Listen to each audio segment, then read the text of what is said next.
I'm Devon. This is the computer I built. I'm very proud of it. When I was younger, I just kind of took apart old computers, kind of saw what was in them, kind of interested in like the wiring, the connections, and all that.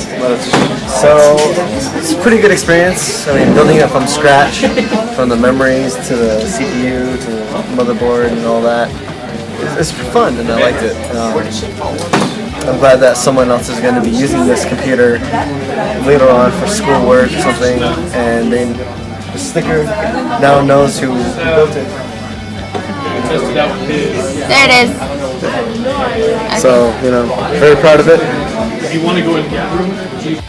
Alright, so this is my second year building this computer. I did it last year too. The process was pretty much exactly the same, and so had a little trouble with certain things, like how to plug in certain wires wherever they needed to go.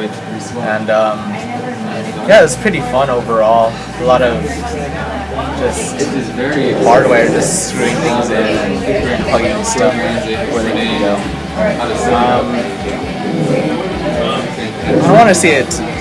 I don't think I really have an interest in computers, so I don't think I'll really go that route.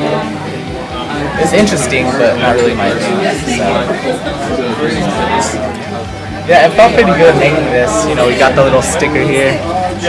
Oh yeah. Made by Nathaniel. It's pretty gnarly. So whenever somebody uses this, they'll know I made it.